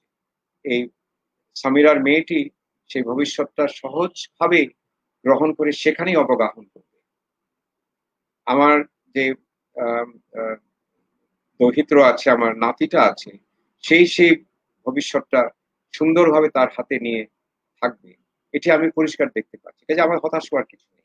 এই যারা প্রশাসনে চলে যাচ্ছে বা নানান জায়গায় চলে যাচ্ছে, এমনকি রাজনীতির খাতায় নাম লেখাচ্ছে অনেক তরুণ, তারাও যে একদম বেপথে চলে গেছে তা বলা যাবে না। তাদেরও অনেকেই ভিতরে বাংলাদেশটাকে ধরে রেখেছে। ওইটাই আমার বড় সম্পদ। যদি একজন ইংরেজি ছাত্র সাহিত্যকে ধারণ করে জীবনের যে কোনো ক্ষেত্রে প্রবেশ করে, সেটাই তার সম্পদ। সবাইকে লিখতে হবে আমি সেটা বিশ্বাস করি না, সবাই লেখারও প্রয়োজনও নেই। স্যার, ধারাবাহিকতায় আমরা প্রশ্নগুলো করছি বা যেভাবে যাচ্ছি এখান থেকে, সে ধারাবাহিকতা বজায় রেখেই বলতে চাই যে সমাজকে যখন আমরা দেখি বা সমাজকে যখন আমরা চিন্তা করি, সমসাময়িক ভাবনাগুলো বলে যে সমাজকে দেখা বা সমাজের সমস্যাগুলো উদ্ভূত হয় আসলে আমাদের চিন্তা থেকে। সমাধানগুলো নিয়ে আমরা সমস্যাগুলো দেখি না, আমরা সমস্যাকে সমস্যা হিসেবে ব্যাখ্যা করার চেষ্টা করি। এ কারণেই আসলে সমাজটা এগিয়ে যেতে পারে না অথবা একটা জায়গায় স্থির হয়ে থাকে। এখন বাংলাদেশের বাস্তবতায় বা আপনারা যেভাবে দেখেন, যেভাবে চর্চা করেন, বিশেষ করে সৈয়দ মনজুরুল ইসলামের জগৎ থেকে, ভাবনার জগৎ থেকে আমি জানতে চাই যে সমাজকে এখন সংস্কার করার প্রয়োজন আছে? যদি থাকে তাহলে সেটা কিভাবে হবে অথবা আদৌ হচ্ছে কিনা? সমাজের সবসময় সংস্কারের প্রয়োজন। সংস্কার কথাটা খেয়াল করি, এটা চলমান প্রক্রিয়া। এটা কিন্তু একসময় শুরু হলো একসময় শেষ হলো তা না। যেটা শেষ হয়ে যাচ্ছে এটা সংস্কার না, এটা একটা দালানের সংস্কার না যে একটা সময় সেটা শেষ হবে। একটা জীবন্ত সত্তার সংস্কার বহুদিন লেগে যায়। তুমি যদি একজন স্বাস্থ্য সংস্কার করতে চাও, সবচেয়ে বড় ডাক্তারও বলবে এখানে শেষ নয়, তার আরো বেশি প্রয়োজন। হয়তো তার হাড় জোড়া লাগলো, দেখা গেল যে তার পা ভেঙে হাড় জোড়া লাগলো, কিন্তু দেখা গেল তার সোজা দাঁড়াবার জন্য বাকি যা যা প্রয়োজন সেটি তার নিতে হবে। হয়তো তার শ্বাসক্রিয়াটা আরো সচল করার জন্য সেইখানে সংস্কারের প্রয়োজন হবে। আমাদের সংস্কৃতি তো ক্রমাগত সংস্কারের বিষয়, তাই না? নামই তো সংস্কৃতি। আমাদের কৃষিক্ষেত্র আমরা সংস্কার নিরন্তর করে যাচ্ছি বলে আমাদের মানুষ এখন 3 বেলা খেতে পারছে। আমাদের মৎস্য চাষে আমরা সংস্কার করছি বলে মেজ হাজা মাজা পুকুরগুলিতে শুধু একটা অক্সিজেন সাপ্লাই দিচ্ছে, এরিয়েটিং একটা মেশিন আছে, ওটা দিয়ে কিন্তু আমরা মাছের ফলন বাড়িয়ে দিয়েছি। সেরকম সমাজেরও সংস্কার করবে। কিন্তু সমস্যা হচ্ছে সমাজের যারা সংস্কার করবে তারা দুই রকম হতে পারে। একটা হচ্ছে যারা শুরু থেকে সংস্কার করবে তারা, আর যারা রামমোহন রায়ের মতো বা নজরুলের মতো বা আমাদের যারা যারা সমাজ সংস্কারক ছিলেন তাদের মতো হয়তো, বা বিদ্যাসাগরের মতো একটা ইস্যু ভিত্তিক সংস্কারে তারা নাম, আমি শিক্ষার সংস্কার করব, আমি এই চর্চার সংস্কার করব, সেটি বোধহয় আমাদের দেশে সম্ভব না। কারণ সেই ধরনের প্রস্তুতি নিয়ে এগিয়ে যাবেন একজন ব্যক্তি বা তার পিছনে তখন অনেকেই লেগে যাবে। সবচেয়ে বড় সংস্কার হয় শিক্ষা,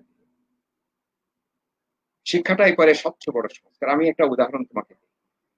ধরো বাংলাদেশের প্রাথমিক শিক্ষায়তনগুলিতে আমরা প্রচুর বিনিয়োগ করতাম, এবং সেখানে অষ্টম শ্রেণীর পর্যন্ত, আমার একটা স্বপ্নের কথা বলছি, অষ্টম শ্রেণীর পর্যন্ত আমরা প্রাথমিক শিক্ষাকে নিয়ে গেলাম। খেলার মাঠ সহ একটা চমৎকার দালান তার, যেখানে ঢুকলেই মনটা খুশি হয়ে যায়। সেই তার বিদ্যায়তন, তার সেখানে গ্রন্থাগার আছে, তার সেখানে খেলার যন্ত্রপাতি আছে, তার মাঠ আছে, এবং তার খাদ্যের যোগান আছে, এবং তার ভালো ভালো শিক্ষক আছে যারা তার পিছনে নিরন্তর চেষ্টা করে যাচ্ছেন তার উন্নতি। তখন তাকে সংস্কৃতির পাঠ দেয়া সম্ভব, তখন তাকে আমি জীবনের পাঠ দেয়া সম্ভব। আমি বিদেশের অনেক বিশ্ববিদ্যালয়, আমি যেখানে যেখানে বিদেশে যাই, আমি প্রাইমারি স্কুলগুলি দেখতে যাই। একটা স্কুল আমি দেখেছি একটা দেশে, যেখানে প্রকৃতি পাঠ ক্লাব আছে। ওই বাচ্চাদেরকে পাঠায় একটা ওয়াটারফল দেখার জন্য, প্রজাপতিদের উড়াউড়ি দেখার জন্য। তারা এসে সেটি পর্যবেক্ষণ করে লিখে নিজের মতো করে, যে আমি এই প্রজাপতির বাগানে ঘুরে বেড়ালাম, এই আমি দেখলাম, সুন্দর সুন্দর চিন্তা ভাবনাগুলি সাজাচ্ছে। তারপর আছে বয়োবৃদ্ধদের কিভাবে সম্মান, রাস্তায় কিভাবে তুমি অন্য একজনকে সাহায্য করবে, একজন কলার খোসা ফেলে গেছে, সেটা তুমি কিভাবে তুলে একটা আবর্জনার ভাগাড়ে ফেলবে। এই বিষয়গুলি তাকে শিক্ষা দেওয়া হচ্ছে। অর্থাৎ তার জীবন গড়ার জন্য যা যা প্রয়োজন তাকে স্কুলেই, প্রাথমিক বিদ্যালয়ে শিক্ষা দেওয়া হচ্ছে। সে বইয়ের সঙ্গে সময় কাটাচ্ছে, সে আবার কম্পিউটারও ব্যবহার করছে, সেটাও তাকে নিরস্ত করা হচ্ছে, কিন্তু সে ভালো পাঠ্যক্রম, সে মানুষের সঙ্গে ব্যবহারটাকে সুন্দরভাবে শিখছে, প্রকৃতিকে ভালোবাসছে।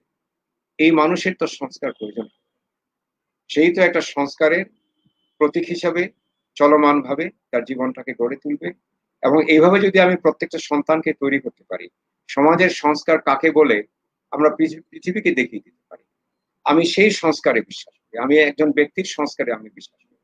তাছাড়া তুমি যদি বলো যে আপনি এই বিষয়টা নিয়ে সংস্কার, আমি আমি আমি বলার কি, আমার সেই যোগ্যতা নাও থাকতে পারে, অথবা আমার একটা অহমিকা তৈরি হয়ে যাবে, হ্যাঁ আমি সংস্কার কাজে নেমেছি। অহমিকা সবচেয়ে মারাত্মক, নিজেকে প্রচার করার সবচেয়ে বিরক্ত। আমি দেখেছি অনেকে দানবীর লেখেন নিজের নামের আগে, বা বীর মুক্তিযোদ্ধা লেখেন নিজের নামের আগে। এটা বোঝেন না যে একজন নিজে নিজে বীর হন না, তাকে অন্যেরা বীর বললে তিনি বীর। তাকে শ্রদ্ধা করি, যে কোনো মুক্তিযোদ্ধাকে আমি সেলুট জানাই, কিন্তু যিনি নিজের নামের আগে বীর লাগাবার জন্য অস্থির হয়ে যান, আমি তাকে সেলুট দেই, কিন্তু তার প্রাণটার সঙ্গে খুলে কথা বলতে পারি। যিনি নিজেকে দানবীর বলে প্রচার করেন, তার কার্ডে লেখা থাকে দানবীর, আমি তার কোনো দান কাউকে গ্রহণ করতে বলবো না। কারণ আমাদের বলা হয়েছে, ছোটবেলা আমি স্কুলে পড়তাম, আমার স্যার বলছিলেন, দেখো আমাদের নবীজি বলেছেন ডান হাতে দিবে বাঁ হাত জানবে না, ওটাই হচ্ছে আদর্শ দান। সেই আদর্শ দানটা আমি কাকে করতে দিই? বিষয়গুলি হচ্ছে ব্যক্তির উপর সংস্কার নির্ভর করা উচিত নয়, কিন্তু ব্যক্তির উপর নির্ভর। কারা সেই ব্যক্তি? শিক্ষকরা। এবং শিক্ষকরা যখন অনুপ্রাণিত চর্চা করবেন শিক্ষার শ্রেণীকক্ষে, সেই সন্তানগুলি যখন বাড়িতে যাবে, তারা একজন দূত হয়ে যাবে। কিসের দূত? সংস্কারের দূত। বাড়িতেও তারা সংস্কার করবে, বাবা মাকে বাধ্য করবে যে না, এই দুর্নীতি করা ঠিক হবে না, কারণ আমার স্যার বলে দিয়েছেন তুমি মিথ্যা বলবে না, তুমি মানুষ থেকে কখনো অন্যায় ভাবে কিছু নেবে না, যেটা তোমার না সেটা নেবে না। আর একটা ছোট উদাহরণ দিয়ে শেষ করি। আমি একবার শ্রীলঙ্কা গেলাম, স্কুলে গিয়ে দেখি শেখাচ্ছে তারা ফুলের পাতা ছিঁড়বে না। আমি কিছুদিন আগে একজনের সঙ্গে আমার কথা হচ্ছে, চিৎকার করছেন এই আমি না, কি ব্যাপার? বলে আমার নাতিটা ফুল ছিঁড়ছে। তো বলছে যে ফুল ছিঁড়ছে, কোথায় যেন কাঁটা লেগে যাবে। আমি বললাম কাঁটা লাগার সমস্যাটা না, ফুল কেন ছিঁড়বিস? বলে না, বাচ্চারা ছিঁড়ছে। আমরা না, বাচ্চারা যদি ফুল ছেড়ে কিছুদিন পর আস্তে আস্তে যে সমাজের পাতাগুলি ছিঁড়ে, মূল্যবোধের ফুলগুলি সব ছিঁড়ে, ওই তালিমটা তাকে দেয়া যাবে না। ফুলকে ভালোবাসতে হবে, ফুলকে ছিঁড়লে ওই হিংস্রতা ফুলের পরে ফুল সদৃশ মানুষের উপর অর্পণ করবে। একটা শিশু তার হাতে নিরাপদ, কথার কিন্তু মূল্য আছে। তো সংস্কারটা তো সেখানেই শুরু হবে। একটা শিশু কেন ফুলের পাতা ছিঁড়বে? ছেঁড়ার কথা না, কিন্তু জিজ্ঞেস করে দেখো, এটাকে কেউ খারাপ কিছু ভাবে না। কাজের মানুষকে তুমি বলছো, কেন বলছো? কোন অধিকারে বলছো? সংস্কার তো সেখানেই হতে পারে। তো আমি ওই ব্যক্তিগত সংস্কারে বিশ্বাস না করে তোমাকে বরঞ্চ শেষ কথাটা বলি, আমি শিক্ষার মাধ্যমে, সংস্কৃতির মাধ্যমে চিত্তের সংস্কারটা প্রথম চাই। চিত্তের সংস্কার হলে ব্যক্তির সংস্কার হয়, আর ব্যক্তি যদি অসংখ্য ব্যক্তির সংস্কার হয়ে যায়, সমস্ত এমনিতেই সংস্কৃত হয়ে যায়। সংস্কারিত নাকি সংস্কৃত, এটা নির্দিষ্ট করতে হবে বাংলার কোনো শিক্ষককে জিজ্ঞেস করতে পারে।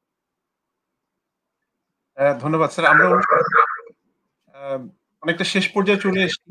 আমরা যেটা করতে চাই যে এখন যে তিনজন আমরা প্রশ্ন করেছি, তিনজনের তিনটি প্রশ্ন দিয়ে আমরা শেষ করব। এবারে অবশ্যই উল্টো দিক থেকে আসতে চাই।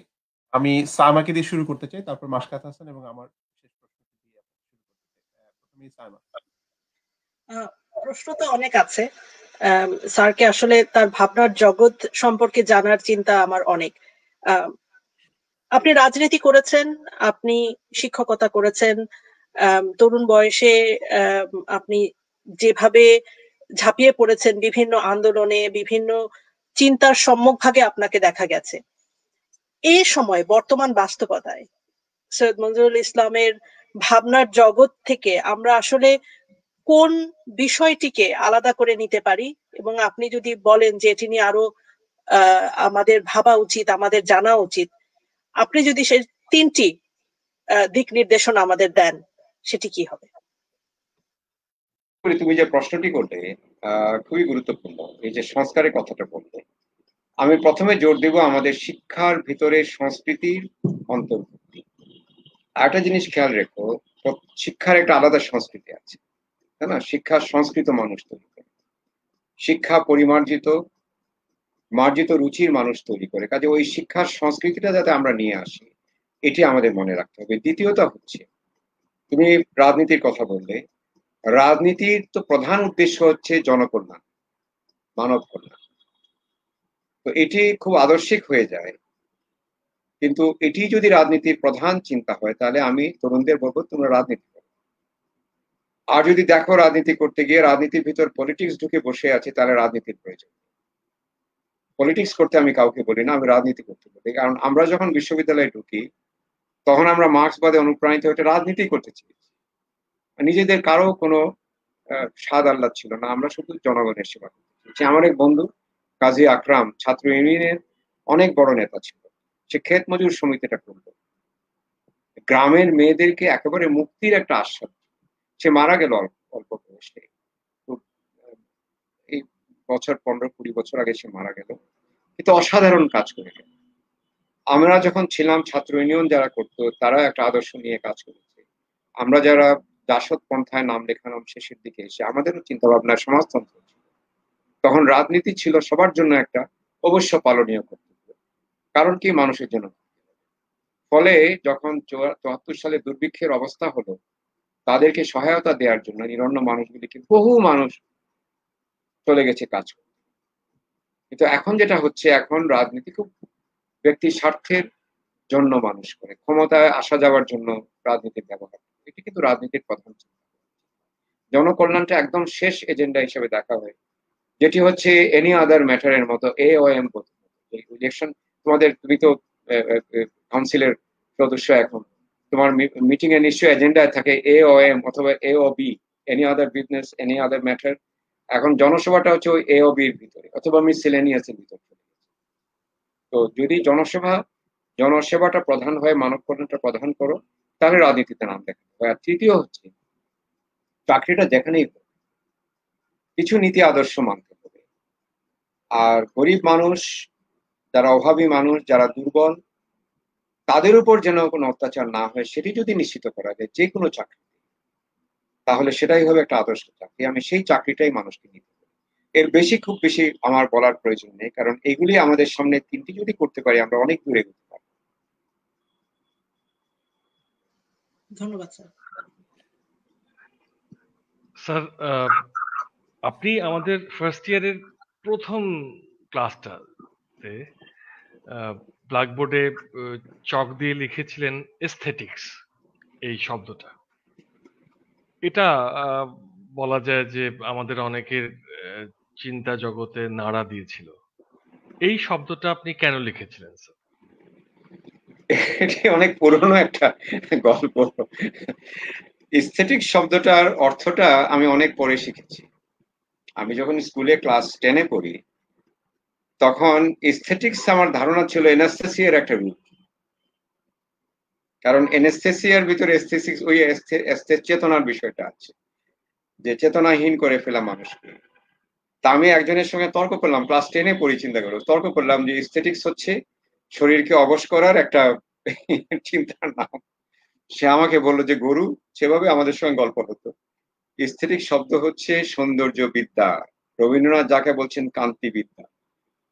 তো আমি তো তখন, আমরা তর্ক করতাম, কিন্তু বিতর্ক করতাম, তর্ক করতাম না। আমি মেনে নিলাম যে দেখি তো খবরটা নিয়ে।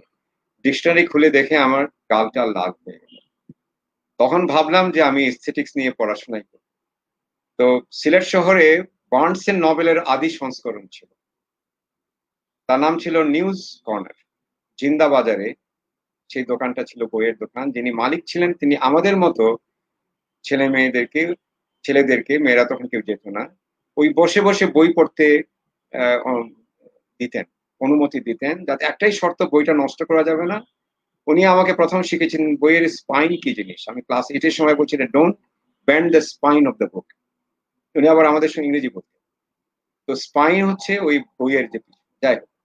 তো সেখানে গিয়ে বললাম যে চাচা আমাদের এস্থেটিক্স এর উপর বই আছে না? তিনি আমার দিকে তাকিয়ে বললেন যে বা উচ্চারণটা তো ভালোই করছিস। বললাম তো ডিকশনারি থেকে শিখেছি। বলে আচ্ছা আচ্ছা। তা আছে, দুটো বই আছে। রাশিয়ান একজন লেখকের একটা এস্থেটিক্স এর বই তিনি আমাকে দিলেন, আমি সেটা তাকে অবাক করে কিনেই নিলাম বৃত্তির টাকা।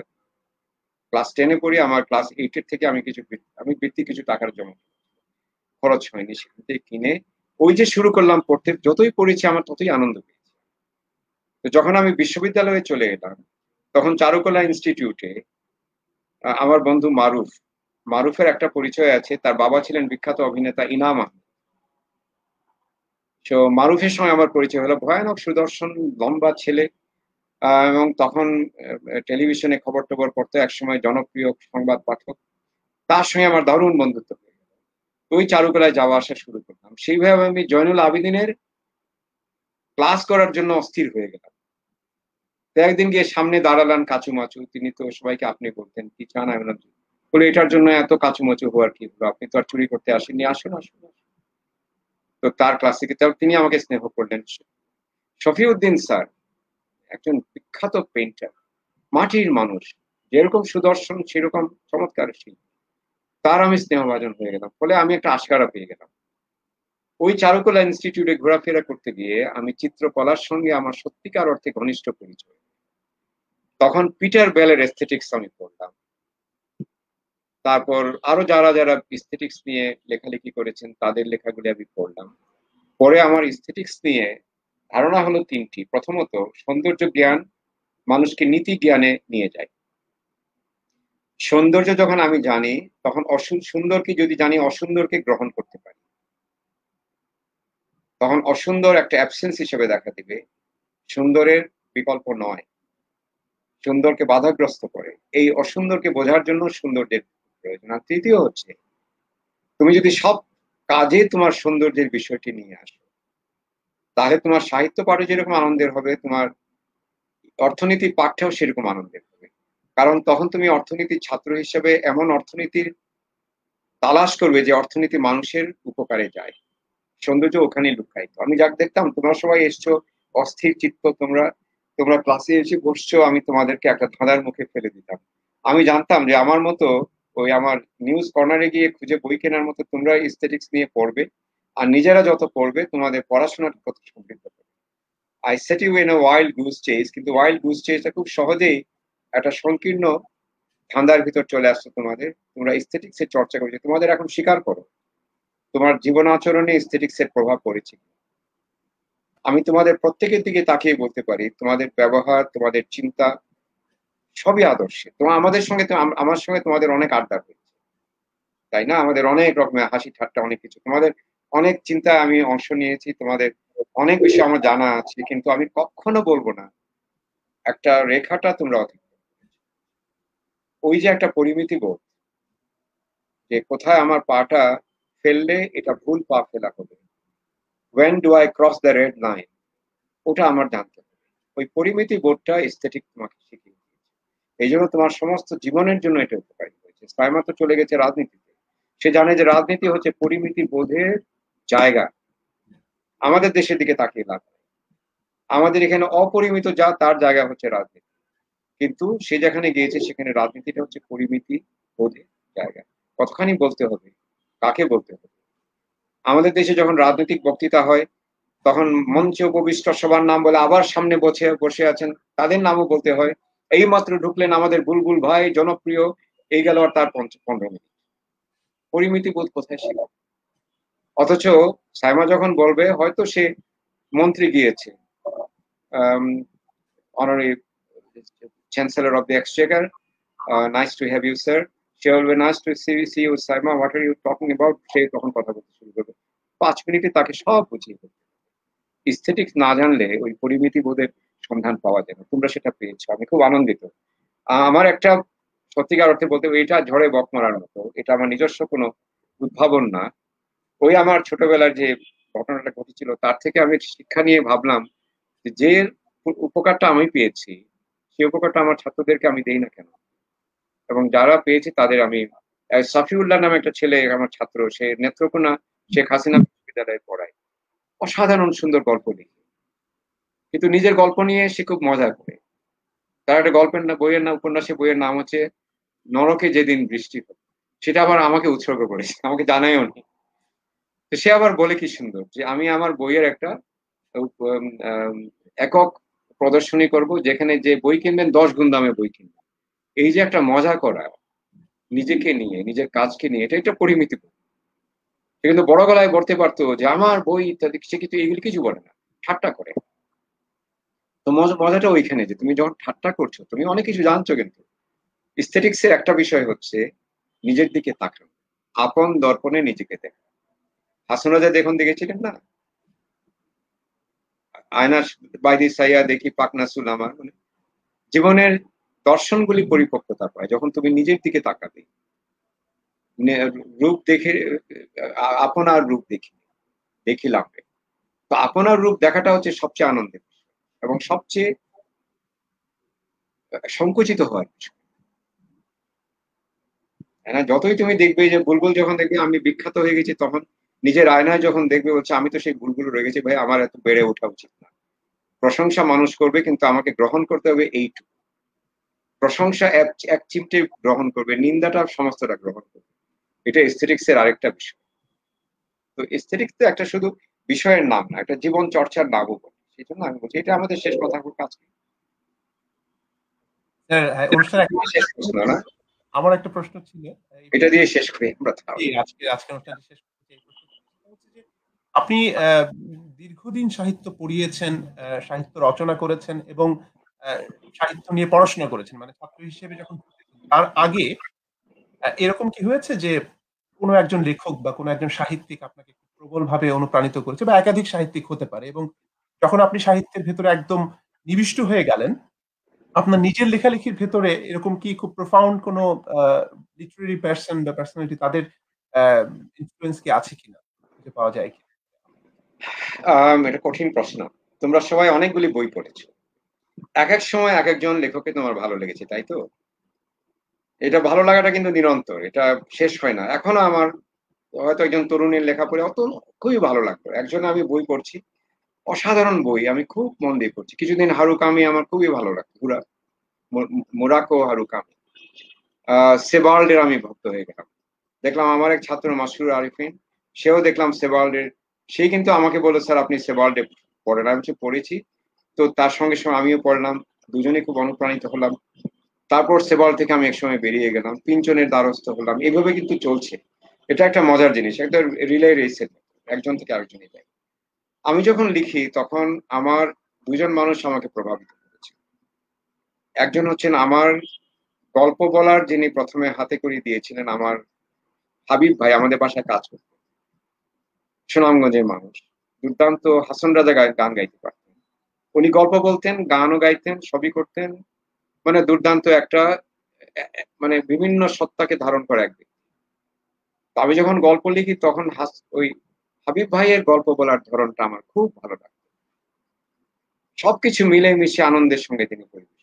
আর দ্বিতীয় ছিল আমাদের একজন দিদা বলতাম না, একজন বিধবা মহিলা, হিন্দু বিধবা মহিলা, তিনি বসতেন চারদিকে আমাদেরকে বসিয়ে রেখে তিনি তার গল্প বলতেন। বলতে বলতে তিনি খেই হারিয়ে ফেলতেন, গল্প থামিয়ে দিতেন, যাতা দিয়ে সুপারি কাটছেন। আমরা বলতাম, দিদা গল্প কোথায়? বলছে, গল্প তো হারিয়ে যায় না রে, গল্প থাকে। এই যে গল্প হারিয়ে যায় না, গল্প থাকে, এইগুলি আমাকে খুব প্রভাবিত করেছে। ফলে আমি কিছুদিন গার্সিয়া মার্কেজ থেকে অনুপ্রেরণা পেয়েছি। তারপর পেয়েছি অনুপ্রেরণাটা আমার এখান থেকে, আমার দেশে যারা, তারা আমাকে অনুপ্রাণিত করেছেন। ফলে আমি কোনো একক বিশিষ্ট লেখক থেকে প্রভাবিত, লেখকের দ্বারা প্রভাবিত হইনি। অনুপ্রেরণা পাওয়া, প্রভাবিত হওয়া দুই জিনিস।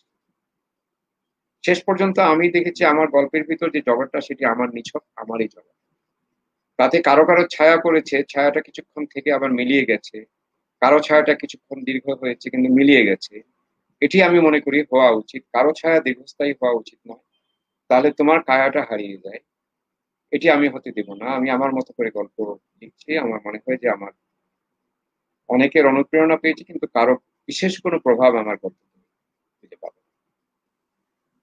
স্যার অনেক ধন্যবাদ আমাদেরকে সময় দেওয়ার জন্য। আমরা থরলি এনজয় করেছি আপনার কথা। তবে আমরা যেটি শিরোনাম দিয়েছি সৈয়দ মনজুরুল ইসলামের ভাবনার জগৎ, এটা আসলে একটা ব্যর্থ চেষ্টা বলা যাবে। কেননা আপনার ভাবনার জগৎকে আসলে বুঝতে হলে, জানতে হলে আরো নিবিড়ভাবে আপনাকে পর্যবেক্ষণ করতে হবে।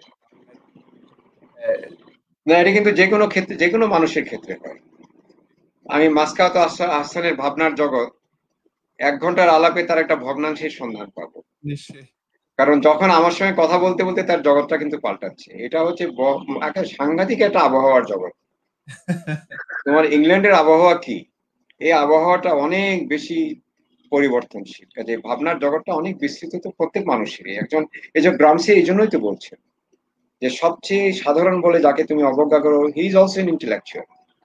শুধু তার ইন্টেলেক্টটাকে তুমি গ্রহণ করো না, স্বীকার করো না বলে। এটিও আমার জীবনের বড় দর্শনের প্রভাব ফেলেছে। তুমি বলছিলে চিন্তার স্কুল অফ থট, আমি গ্রামসির এই চিন্তাটাকে খুব হৃদয় দিয়ে গ্রহণ করেছি। যে তিনি আসলেই বুঝতে পেরেছে মেধা কারো কোনো সত্য নয়। মেধা সত্য বলি না, এটা কিন্তু শিক্ষিত মানুষের সত্য না। যাদের আমরা অশিক্ষিত বলি, যাদেরকে আমরা দূরে ফেলে দেই, তারাও দে আর অলসো ইন্টেলেকচুয়াল। শুধু you are not recognising their intellect, বা দেয়ার ইন্টেলেক্ট। একজন রিক্সা চালক যখন তোমাকে নিয়ে যান, একটা ইন্টেলেক্ট তার মতো অভাবী একজন মানুষ, তার মতো অস্বাস্থ্যের একজন মানুষ তোমাকে যে নিরাপদে নিয়ে যাচ্ছে, that's the expression of N intellect. কারণ তোমার অনেক বড় রাজনৈতিক নেতাও সেরকম নেগোসিয়েট করতে পারছে, তোমার অনেক কর্পোরেট নেতাও সেরকম নেগোসিয়েট করতে পারছে না, যেটা রিক্সাওয়ালা করতে পারছে। তো তার ইন্টেলেক্টের সঙ্গে তুমি এখানে তফাৎটা কোথায় পেলে? এটা গ্রামসি শিখিয়েছে মার্কসের অনুপ্রেরণায়। ফলে ওই স্কুল অফ থটটা আমি মনে করি সবারই একটু গ্রহণ করা উচিত কিছুদিনের জন্য। তো ভাবনার জগৎ এখানেই থাকুক। অনেক ধন্যবাদ। আমি দর্শকদেরকে বলছি যে যারা এতক্ষণ আমাদের অনুষ্ঠান শুনলেন, তারা কিছুটা হলেও ওই ভাবনার জগৎ সম্পর্কে জানতে পেরেছেন। এবং যেটি বলছিলাম যে আসলে সত্যিকার অর্থেই সৈয়দ নজরুল ইসলামের ভাবনার জগৎ সম্পর্কে জানতে হলে প্রতিনিয়তই আসলে এই ধরনের মানুষকে পর্যবেক্ষণ করা, তাকে জানার জন্য, বোঝার জন্য, তাকে পড়া, এটা খুব জরুরি। এবং আমরা আশা করব যে তার চিন্তার জগতের যে প্রকাশ তিনি ঘটিয়েছেন, তার লেখালেখি, তার যে কমেন্ট্রি, সবকিছু মিলিয়ে আমরা সেটি থেকে আরো অনেক বেশি আলোকিত হব, এই আশাবাদ দেখে আজকের মতো এখানে বিদায় নিচ্ছি। যে যেখানে আছেন ভালো থাকুন, সুস্থ থাকুন, নিরাপদে থাকুন।